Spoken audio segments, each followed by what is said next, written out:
नमस्कार. महादेवाला बेलपत्र का प्रिय आहे यामागचं रहस्य तुम्हाला माहिती आहे का? तर शिवलिंगावर सर्वजण बेलपत्र अर्पण करतात, पण का महादेवाला बेलपत्र अर्पण केलं जातं हे महत्त्वपूर्ण आहे. सगळेजण म्हणतात प्रसन्न होतात महादेव, आणि ह्याच गोष्टी आपण ऐकत आलो आहोत. बेलपत्राचं महत्त्व हिंदू धार्मिक परंपरेमध्ये बेल म्हणजेच एक बिल्वपत्र आहे. भगवान शिवाला अत्यंत प्रिय मानलं जातं. शिवपूजेमध्ये बेलपत्र अर्पण करण्याची परंपरा अनेक पुराण या परंपरेमध्ये शिवोपासनामध्ये आढळते.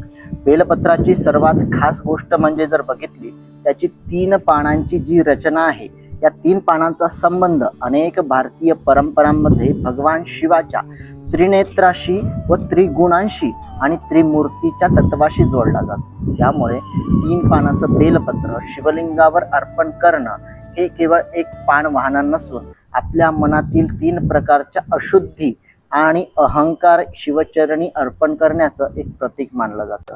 आणखी एक सुंदर आध्यात्मिक अर्थ असा येतो की त्यामध्ये बेलपत्र अर्पण करताना भक्त मनात म्हणतो, हे महादेवा, माझा जो काही अहंकार, माझे जे काही दोष आहेत, माझ्या मनातील नकारात्मकता स्वीकारून मला शुद्ध विचार द्या. त्यासोबतच आयुर्वेदामध्ये दृष्टिकोनातून सांगितलं गेलं आहे की बेलवृक्षाला खूप असंख्य महत्त्व आहे. बेलाच्या विविध भागांचा पारंपरिक औषधी व उपयोग यासाठी केला जातो. त्यामुळे प्राचीन काळापासून या वृक्षाला पवित्रतेसोबतच उपयोगी एक वनस्पती म्हणूनही महत्त्व मिळालेलं आहे. पण एक गोष्ट लक्षात ठेवणं महत्त्वाची आहे, बेलपत्र वाहणं म्हणजे फक्त एक धार्मिक विधी किंवा महादेवाला प्रिय आहे असा त्यामागचा उद्देश नाही. त्यामागचा मुख्य भाव असा आहे, श्रद्धा, नम्रता आणि समर्पणता ही महत्त्वाची आहे. बेलपत्र अर्पण करताना शक्यतो स्वच्छ पाणी आणि अखंड बेलपत्र असावं. शिवलिंगावर अर्पण करणं व आपल्या परंपरेनुसार त्याची महादेवाची पूजा करावी.